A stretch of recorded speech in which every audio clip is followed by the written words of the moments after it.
Yo no quise hacerlo, pero no había nadie más en turno. Ese día llegó el cuerpo de un hombre que, según el acta, se llamaba Rubén Camargo. No había familiares, no dejaron contacto, nada. Solo un papel del hospital con el horario del fallecimiento y una hoja firmada por el Ministerio Público autorizando el traslado. Era un viejito, delgado, como de 70 y tantos. La piel estaba reseca. No tenía ninguna herida visible, pero los ojos, nunca había visto algo así. Estaban abiertos, muy abiertos, y la córnea ya no tenía color. Era gris, opaca, como si le hubieran puesto ceniza encima. Pero no era eso lo que me incomodaba. Sentí que me miraba. No sé explicarlo, no es una forma de hablar. Es que sentí que me estaba mirando de verdad. En mi trabajo eso no puede importarte. Uno aprende a no hacer caso. Así que lo subí a la mesa y me puse a trabajar. Mi primer paso fue lo de siempre: cerrar párpados. No basta con bajarlos. Hay que coserlos por dentro para que no se abran en la capilla. Y lo intenté. La aguja se dobló. Pensé que era la costura. A veces pasa cuando uno jala con fuerza en el ángulo incorrecto. La cambié. Segunda aguja y se dobló igual. No se rompió. Se dobló como si hubiera golpeado metal. Me detuve ahí. Me acerqué más y noté que los párpados estaban duros por dentro, como si algo los empujara. Tuve que aplicar más fuerza de lo normal. Al final logré cerrarlos, pero se notaba tensión, como si no fueran a aguantar. Cuando terminé lo básico, salí a tomar aire. La funeraria es de mi familia. Mi papá fundó este negocio hace más de 40 años, aquí en el centro de Guadalajara. Todos me conocen por nombre. Y justo cuando estaba por prender un cigarro, doña Irma, la señora que vende flores ahí en la esquina, me dijo algo que no me dejó tranquilo. Me preguntó si era cierto que teníamos al brujo del barrio adentro. Le dije que no sabía de qué hablaba. Me contó que ese hombre vivía solo, que nunca salía de día, que la gente le llevaba frascos con cosas raras a cambio de favores. Me reí, la verdad. Ya había escuchado cuentos parecidos, pero después soltó una frase que me dejó helado.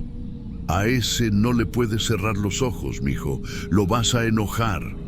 Volví a entrar con la piel erizada. Me quedé un rato observando desde lejos. El cuerpo estaba igual, pero yo ya no me sentía igual. Me urgía terminar el maquillaje y dejarlo listo para velación.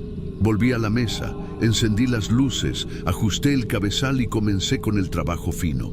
El rostro tenía manchas oscuras, las mejillas estaban muy hundidas y los labios casi negros. Empecé a maquillar. Había avanzado apenas un poco cuando vi que uno de los párpados se había movido. No bajó, no tembló, se abrió. Pensé que no había cosido bien. Revisé con los guantes puestos, pero no fue eso. El párpado se había roto por dentro, lo juro. Se rasgó como si algo desde adentro lo hubiera empujado. La costura interna se había reventado y el ojo, el derecho, estaba completamente abierto de nuevo. El izquierdo todavía estaba medio cerrado, pero temblaba, como si el párpado estuviera a punto de ceder también. No sé cuánto tiempo me quedé quieto. Sentía la piel de la cara ardiendo, pero las manos frías. Apreté los dientes, agarré el hilo otra vez. Y ahí fue cuando todo se fue a la mierda. Los focos empezaron a parpadear. No todos, solo los de mi sala de trabajo. El resto de la funeraria estaba normal. No hubo corte, solo esa zona. Y mientras intentaba concentrarme para volver a cerrar el ojo, noté algo saliendo del lagrimal. Era espeso, como un líquido negro que parecía barro. Olía a humedad, a tierra mojada, a cueva. Me alejé. No pude evitarlo. Me dio tanto asco como miedo. Nunca había visto eso. Ningún cadáver exuda por el ojo. Por la boca, sí, por la nariz también, pero por el ojo y algo tan espeso no era normal. Me limpié la frente, que ya estaba empapada de sudor, y retrocedí hasta la puerta. No me atrevía a darle la espalda.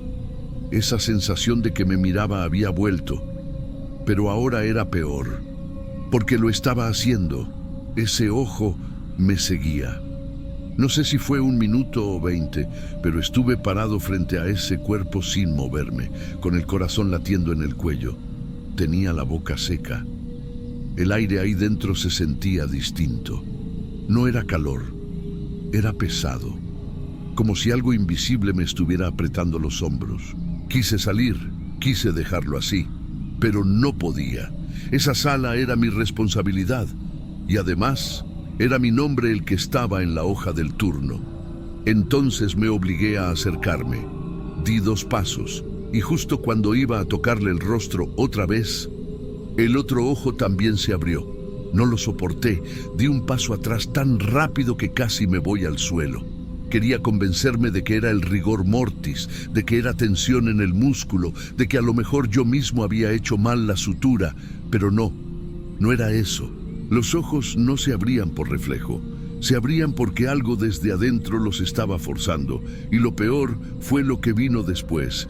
El cuerpo no se movía, pero los ojos sí, me seguían. Cada vez que yo cambiaba de lugar, los ojos se movían también, lentos, secos, sin parpadear, pero me seguían. Estaban abiertos como si llevaran días sin cerrarse, y aún así me seguían. No tenía explicación, no podía haber explicación. Corrí. Cerré la sala, apagué las luces, me encerré en la oficina. No le conté a nadie. Intenté dormir en el sofá de la entrada, pero no pude. Cada vez que cerraba los ojos, los veía. Me levanté antes del amanecer. A las 6 llegó mi papá, como siempre. Le dije que el cuerpo estaba listo, que lo bajara a la capilla. Él no notó nada raro. No me preguntó por qué no lo maquillé completo. Solo lo bajó. Y eso fue lo último normal que pasó. Cuando abrieron la capilla para dejar el ataúd listo, el cuerpo no estaba. El cajón estaba ahí, pero vacío. Las flores, intactas, el vidrio, sin marcas, nada roto, nada forzado, simplemente no estaba. Pensaron que alguien lo había robado. Revisamos las cámaras, no había intrusos, nadie había entrado, solo yo. Y no solo eso, se veía claro. Yo entraba solo a la capilla en la madrugada, sin decir nada, caminando despacio, como si estuviera dormido. Me veía levantando el ataúd, abriéndolo y sacando el cuerpo. Lo acomodaba en el suelo con cuidado. Después me quedaba parado, sin moverme, mirando fijo, casi 15 minutos, y luego salía. Solo que yo no recordaba nada de eso, nada. No volví a entrar a esa sala de trabajo. La mesa sigue ahí, nadie la ha tocado, y en el suelo quedaron 2 manchas ovaladas. Alguien intentó limpiarlas, pero no se quitaron. Son del tamaño exacto de unos ojos. No sé si el cuerpo volvió, nunca lo supimos, pero esa cara y esos ojos nunca se me fueron. Y desde ese día, cada vez que maquillo un cuerpo, reviso 2 veces si están realmente cerrados, porque si se abren, no vuelvo a tocarlos.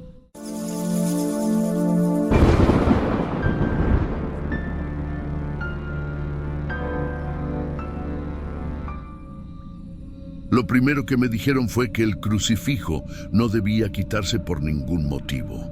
Así, directo, antes de que me entregaran el cuerpo, antes de firmar papeles, antes de cualquier cosa. Era una mujer como de 60 años, bien vestida, uñas pintadas de rojo oscuro, cadena de oro gruesa, pero lo que más destacaba era ese crucifijo, largo, antiguo, pesado. Lo tenía sobre el pecho, amarrado con un cordón rojo. Normalmente se retiran todas las joyas para hacer la preparación. Eso lo sabe cualquiera. Pero esta familia, no. La hija fue la que insistió más. Dijo que si algo pasaba con el crucifijo, no se hacían responsables de nada, que eso era lo único que su madre había pedido. Yo pensé que era por apego religioso. Se ve mucho eso. Y le dije que sí, que se iba a respetar. Pero al momento de empezar la preparación, tenía que removerlo para limpiar bien la zona del pecho y aplicar los químicos. Y fue ahí donde pasó lo primero. Levanté el crucifijo con cuidado y noté que la piel de debajo estaba ligeramente enrojecida. Hasta ahí, normal.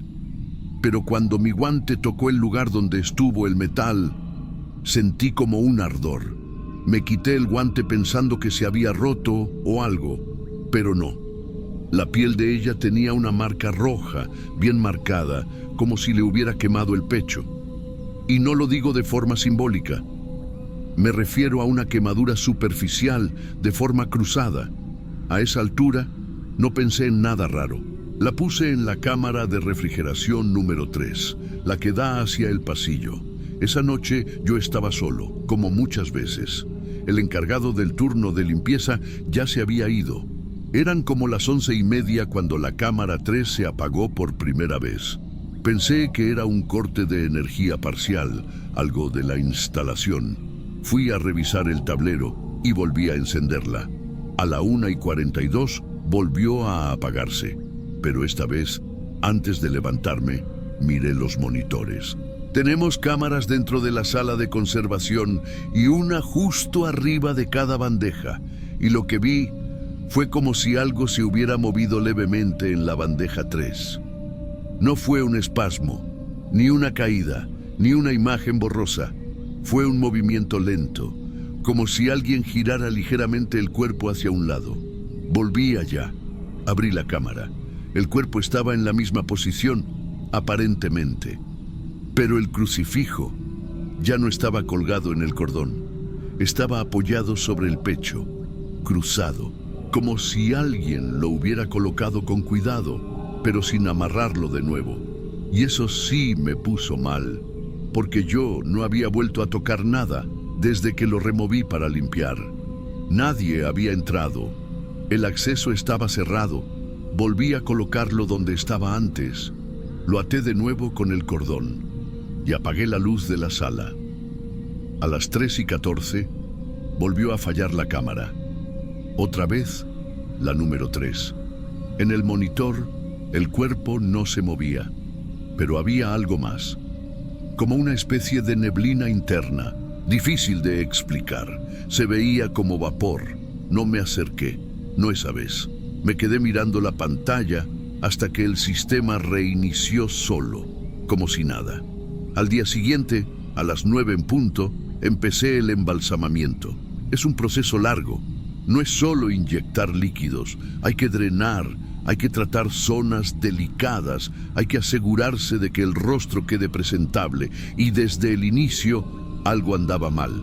El líquido no entraba con normalidad, y cuando empezó a salir por las zonas de drenaje, tenía olor a incienso, no a químicos, a incienso, como el que usan en iglesias. Me alejé, revisé el frasco del compuesto. Estaba todo en orden. No había error. Era el mismo que uso desde hace años, y fue justo cuando pasé a trabajar el rostro, cuando la boca se abrió sola. No por presión, ni por rigor. Se abrió como si alguien la empujara desde adentro, y lo que cayó fueron cuentas negras, pequeñas, redondas, frías, como de rosario. Salieron varias, rodaron por la bandeja de acero. Y eso ya fue demasiado. Nunca, en todos mis años, había visto que un cuerpo tuviera algo escondido así, y menos dentro de la garganta. Las cuentas eran negras, opacas. Algunas parecían tener restos de saliva, como si hubieran estado ahí adentro desde hacía mucho. No supe qué hacer al principio, no quise tocar nada. Saqué el celular y grabé unos segundos por si necesitaba explicarlo después. No es normal encontrar nada dentro de la garganta, y mucho menos algo así.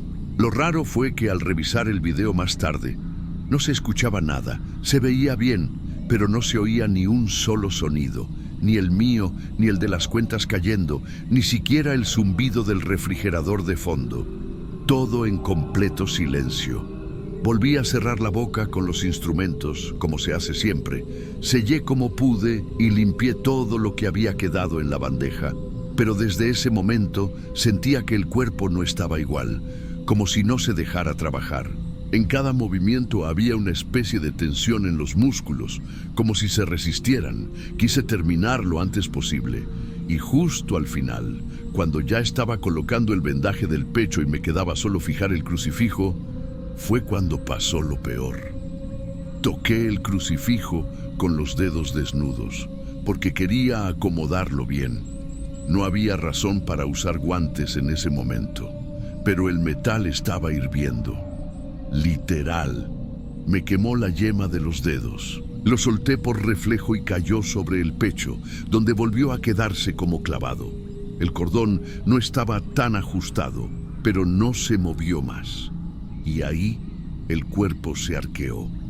No fue un espasmo común, fue un arco completo, como si se elevara por un segundo y luego se soltara de golpe sobre la bandeja. Ese sonido no se me va a olvidar, el golpe seco de la espalda contra el acero. Yo retrocedí, pegué la espalda contra la pared y me quedé ahí. No toqué nada más. Eran las 12:20 del mediodía. La entrega estaba programada para la 1. Cuando llegó la familia, ya estaba todo cubierto y listo en la sala principal. La hija se acercó sin decir palabra. Vio el cuerpo, vio el crucifijo. Lo tocó con la punta de los dedos y luego me miró. Solo dijo: así debía quedar, no se preocupe, no es su culpa. No entendí nada, pero luego el esposo de ella me apartó y me pidió que no comentara nada de lo que había visto o grabado. Dijo que era una promesa vieja, algo que la señora había hecho con San La Muerte y que no cumplió. Me ofrecieron dinero para borrar el video, aunque ya lo había hecho por miedo. Lo único que acepté fue guardar silencio. Desde entonces, dejé de usar crucifijos en mi trabajo, no por respeto, sino por precaución, y no me importa qué cuerpo llegue. Siempre reviso el metal antes de tocarlo, porque a veces todavía lo siento caliente. Aunque el aire esté helado, aunque hayan pasado horas, aunque el cuerpo ni siquiera lo traiga puesto, es como si quedara algo ahí, algo que no se fue del todo.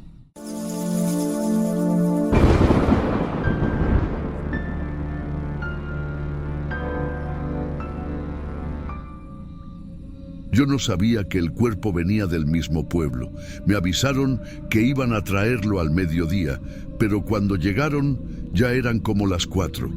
El sol estaba bajo y la luz entraba raro por la parte trasera del taller. Era una mujer de unos 40 y tantos. Se llamaba Clara, eso me lo dijeron después.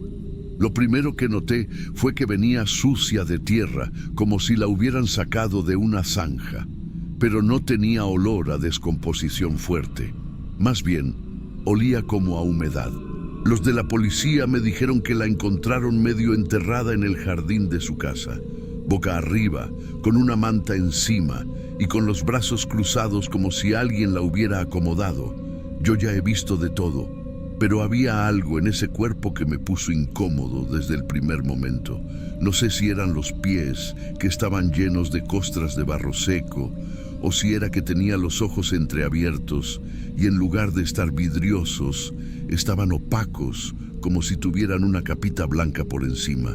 Le hice el procedimiento de siempre con cuidado. No había señales de violencia, la piel estaba íntegra, pero cuando abrí la cavidad abdominal para hacer el vaciado, algo no encajó. Dentro, junto con los órganos, encontré semillas.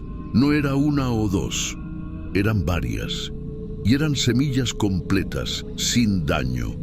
Maíz, calabaza, frijol, todas envueltas en una especie de baba espesa, como si el cuerpo las hubiera estado conservando. Llamé a uno de los agentes que seguía en la funeraria haciendo papeleo y le pregunté si sabían algo raro sobre cómo la habían encontrado. Me dijo que la familia había dicho que ella había hecho una promesa con la tierra y que por eso nadie se atrevió a desenterrarla al principio. Me quedé callado, pero no le conté lo de las semillas, tampoco lo anoté en el informe. Esa noche no me fui. Me quedé para preparar el cuerpo bien porque al día siguiente era el velorio. Estaban usando la capilla que tenemos al lado del panteón, y como eran fechas del Día de Muertos, todo el pueblo estaba lleno de ofrendas. Ya era casi medianoche. No había ruido afuera, solo los perros del cerro que ladraban de vez en cuando. Yo estaba solo. Ni la señora que limpia se quedó. Fui a revisar la bandeja metálica donde había dejado las vísceras porque sentí un olor raro. No era putrefacción, era algo como a tierra mojada, como si alguien hubiera regado una planta dentro del cuarto. Prendí la lámpara portátil y me acerqué. Las semillas estaban empezando a abrirse. Vi la raíz del frijol salir despacio, como si respirara. Algunas ya tenían tallo fino, blanco, que temblaba con el aire. Me alejé de inmediato. Pensé que tal vez me estaban jugando una broma o que el calor del cuerpo había activado algo, pero el aire acondicionado estaba en 15 grados. No había forma. Volví con guantes y metí todo en una bolsa roja de residuos biológicos. La cerré fuerte. Tiré desinfectante en la bandeja. Cuando regresé al cuerpo para terminar la limpieza, vi algo que no quiero volver a ver nunca. De la boca de Clara salía una raíz delgada, como un cordón blanco. No era una lombriz ni nada vivo, era una raíz con pequeñas ramitas avanzando por el suelo como buscando tierra. Me quedé congelado. Las velas del altar que habían dejado en la capilla estallaron una por una, y en cuestión de segundos, las flores de cempasúchil empezaron a doblarse, como si alguien las estuviera aplastando con la mano. Yo no toqué nada más esa noche. Cerré el cuarto y me fui. Dormí en el coche con la radio encendida y el motor prendido. Temprano, como a las 6, me despertó el ruido de los que venían a preparar la capilla. Fui directo al cuarto de tanatopraxia. Lo abrí despacio. Todo estaba igual, o casi. La bolsa con las vísceras que había cerrado con cinta estaba abierta. No rota ni desgarrada. Abierta como si alguien la hubiera cortado con tijeras por arriba. Las semillas ya no estaban. Solo quedaba líquido marrón mezclado con sangre seca. Volví al cuerpo. Ya la había vestido la familia. Le habían puesto un vestido azul con bordados blancos.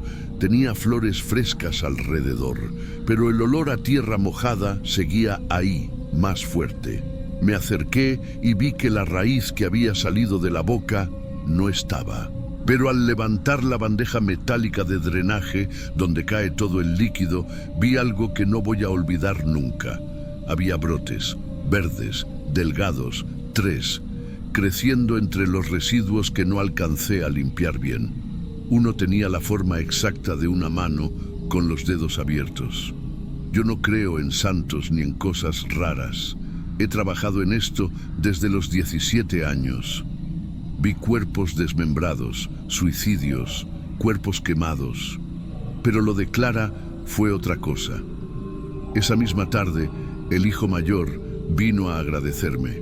Me dijo que su mamá había hecho una promesa con la tierra que da y la tierra que guarda, que nunca quiso dejar este mundo sin cumplirla y que por eso ella misma preparó su muerte semanas antes, que se enterró sola. No supe qué contestar. Me limité a decir que el cuerpo estaba listo. Al terminar el velorio, se la llevaron caminando, como es costumbre allá. El panteón estaba adornado con papel picado, velas y cruces de sal. Yo me quedé en la funeraria, sentado junto al incinerador apagado. No quería ir a casa. Sentía que si me acostaba iba a soñar con eso. Y así fue. Esa noche soñé que estaba dentro del panteón, solo, en la oscuridad.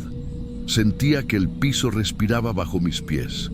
Me agachaba y escuchaba una voz que me decía: yo la sembré para no morir. Desde entonces, cada día de muertos, las plantas que crecen cerca del nicho de Clara tienen forma de dedos. Algunas tienen la uña marcada, otras la curva de una palma. Nadie dice nada.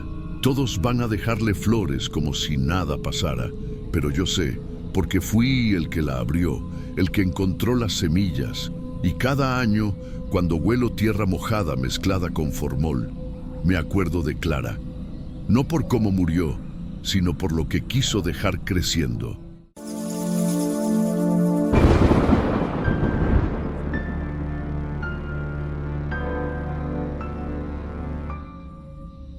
A ese cuerpo le salía arena de la boca como si la hubiera comido viva. No lo digo en broma.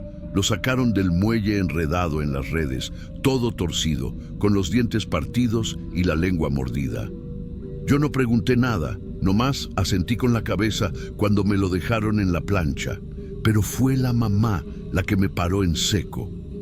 Me dijo que no quería flores, ni misas, ni esas frases que pone uno en las coronas. Solo quería que le pusiera el rosario al revés, para que encuentre descanso donde está su deuda, me dijo. Así, sin mirarme. La señora era morena, con las venas saltadas en las manos y con una cruz que parecía más vieja que ella. Yo me fijé bien, porque cuando una madre dice esas cosas, una tiene que medir el peligro. Esa tarde cerré la funeraria más temprano. Dije que estaba sola, pero eso ya lo sabían todos. Soy la única embalsamadora del puerto desde que murió mi madre. Antes era ella la que arreglaba a los muertos. Ella también era santera, aunque no lo decía en voz alta. Yo solo heredé lo que pude aprender mirando. Cuando empecé a limpiar el cuerpo, se me apagaron las velas. No fue de golpe, fue como si algo las chupara, una por una. El aire se llenó de ese olor. ¿Cómo te explico? Como cuando uno pasa cerca de un balde con pescados viejos. Huele a mar, pero no el mar bonito, sino ese mar que se queda podrido cuando se cierra la hielera. Primero pensé que eran cosas mías, que estaba sugestionada, pero no. Desde el cuarto contiguo, que siempre lo dejo cerrado cuando trabajo, se empezó a oír un murmullo, como una oración, pero no era en español. Era en esa lengua que a veces escuchaba mi madre cuando rezaba para los espíritus de agua. Yoruba, creo que se llama. El cuerpo tenía la mandíbula floja, pero cuando la quise cerrar con las bandas, la cabeza se me vino para un lado. No fue que se cayó, fue que giró, así, despacio, como si todavía tuviera músculos. Y lo peor fue lo que escuché. Un rezo, pero al revés. Te lo juro. Era un Padre Nuestro, pero como si alguien lo estuviera diciendo desde el fondo de un pozo, y mal. Las palabras estaban patas arriba. No entendía bien, pero me hizo sudar frío. Me quedé helada. El cuerpo empezó a soltar aire por la nariz, aunque ya llevaba más de un día muerto. Sonaba como cuando uno duerme con la boca abierta y respira por la nariz. Y luego la mandíbula crujió. Y se abrió. Lo que dijo, no lo voy a repetir, no porque no me acuerde. Es que no sé si era una frase o un nombre, pero me dolió en el estómago. Sentí que me doblaba por dentro. Corrí, ni siquiera apagué nada. Salí como estaba, con los guantes puestos y todo. Volví al día siguiente porque no tenía opción. Nadie más hace este trabajo aquí. Y el cuerpo seguía ahí. Nadie se lo había llevado. Nadie preguntó nada. Cuando abrí la puerta pensé que iba a estar igual que como lo dejé. Pero no. Estaba distinto. Lo habían movido. No podía ser otra cosa. El cuerpo estaba en posición fetal, como si lo hubieran acostado con las rodillas al pecho, abrazándose. Y el rosario, ese que yo le había dejado colgado del cuello, ahora estaba metido entre las manos. Pero lo más raro fue la cruz. Estaba al revés. No torcida, no caída, al revés, bien centrada en el pecho, como si alguien la hubiera girado con cuidado. Me acerqué sin respirar. En el pecho tenía marcas, no rasguños, marcas, como dedos, como si alguien le hubiera puesto la mano encima, una mano larga, delgada, con los dedos más oscuros que la piel del muerto, como si alguien lo hubiera tocado desde adentro de la red o desde el agua misma. Pensé en llamar a alguien, pero ¿qué iba a decir? Que un muerto se me movió solo, que hablaba al revés, que olía a mar viejo y que escuché voces que no eran mías. Nadie me iba a creer. Lo dejé como estaba. Cerré la boca como pude, rápido, sin mirarlo a los ojos. Lo vestí con la ropa que mandó la familia y sellé el ataúd sin esperar a que llegaran. Cuando la señora apareció para verlo por última vez, me dijo que no hacía falta abrir nada, que él ya había sido recibido. Eso dijo. ¿Recibido? No pregunté más. No quise saber qué deuda tenía su hijo ni con quién. Solo hice mi trabajo y me fui. Pero desde ese día, cada vez que toco agua de mar, me pasa algo. No es un calambre, no es picazón. Es como si el agua me reconociera. Me arde en las manos, me deja la piel áspera, como quemada por dentro. Y siempre, siempre escucho mi nombre. Debajo del ruido del agua, cuando la espuma revienta en la orilla, escucho que alguien me llama. Suave, pero claro. Carmen. Nada más. Carmen.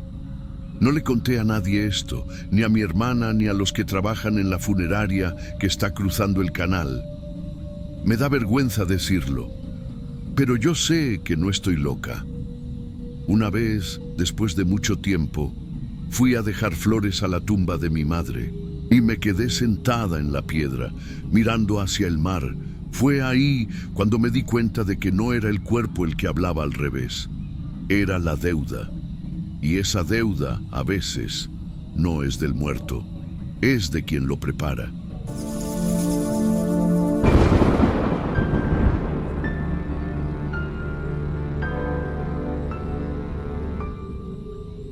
Cuando llegaron con el cuerpo del hijo, todavía traía tierra en las uñas y los ojos medio abiertos. No era raro que vinieran de madrugada. Acá en el pueblo, los velorios se hacen en casa, duran 3 días, y la gente se turna para rezar, prender velas o contar lo que pasó. Yo trabajo solo, en una sala improvisada junto a la cocina. Lo armo ahí mismo, con la puerta cerrada, mientras los demás siguen con la novena. Esa noche tocaron a la reja y me pidieron que no le cosiera la boca. Dijeron que él tenía que hablar en el camino, que si no, se quedaba atrapado en el silencio. Eran 3 mujeres y un señor que apenas hablaba. La mamá traía una veladora prendida e insistía en que era promesa. Me miró como si supiera algo que yo no. No es la primera vez que me piden eso, pero normalmente lo hago igual, solo que con más cuidado. Esta vez dije que sí. No sé si por respeto o por cansancio, pero lo dejé con la boca entreabierta, como si estuviera por decir algo. El muchacho tenía unos 20 y tantos, con la cara golpeada y marcas en el cuello. No pregunté qué le hicieron, pero parecía que había sido rápido. En el papel decía causa no determinada, lo que en este pueblo suele significar que no hubo autopsia o que nadie quiso saber más. Después de hacerle el aseo, me puse a limpiar los instrumentos. Siempre tardo un poco más cuando hay sangre, pero esa vez, mientras pasaba el algodón con formol, escuché una voz bajita, como si alguien hablara desde el cuarto. Pensé que era la familia rezando. A veces se acercan al cuarto para dejarle flores o decirle cosas. Pero cuando salí para ver, no había nadie. Volví a lo mío, pero la voz se repitió, más clara. Primero pensé que eran los vecinos, luego que se había colado alguien, pero las palabras venían de adentro, desde donde estaba el cuerpo. No era una oración, era como una frase suelta, algo como yo lo vi o fue él. Me acerqué sin decir nada, estaba solo. El cuerpo ahí en la mesa, con la boca apenas abierta igual que antes. Me quedé quieto esperando escuchar de nuevo, y ahí fue cuando la voz repitió algo más largo, un nombre. No lo voy a escribir aquí, pero lo dijo claro. No me moví, solo lo vi. Tenía los ojos cerrados, el cuello firme, pero parecía vivo. No sé cómo explicarlo. No es que se moviera, es que todo se sentía como si me estuviera viendo desde dentro de la cabeza. No sé cuánto tiempo estuve parado ahí, escuchando. Después me fui al patio a tomar aire. Las manos me temblaban. Pensé en cerrar todo e irme, pero la familia seguía rezando afuera y no quería alarmar a nadie. Cuando volví, el cuerpo ya no estaba igual. La luz del cuarto parpadeaba como si se fuera a fundir. Me acerqué con cuidado, sin hacer ruido. El cuerpo seguía ahí, pero ya no estaba acostado como lo dejé. Estaba medio incorporado, con los codos apoyados en la camilla, la cabeza levantada, la boca abierta, y volvió a hablar. No era un susurro, era voz firme, como si estuviera despierto y consciente. Dijo el nombre otra vez, luego dijo algo como, ahí está lo que me hizo. Después algo que parecía una dirección, pero solo capté partes. Yo estaba congelado. No sabía si correr, contestar o rezar. Sentía que si decía algo, él me iba a mirar. No alcancé a reaccionar, porque justo en ese momento entró la familia, la madre primero. Cuando vio al cuerpo así, no gritó, no se espantó, solo se arrodilló al lado y dijo, «Te escuchamos, hijo», como si ya lo esperaran, como si eso no fuera raro para ellos. El padre lo confirmó, dijo que ese nombre ya se lo había mencionado un vecino, pero nadie quería creerlo. La hermana empezó a llorar y a rezar en voz alta, y todos se quedaron ahí como si fuera normal que un muerto hablara. Yo no sabía qué hacer. Me acerqué para revisar los hilos, pensando que tal vez debía cerrarle la boca de una vez. Pero en cuanto puse el primer punto, el hilo se deshizo, se volvió polvo.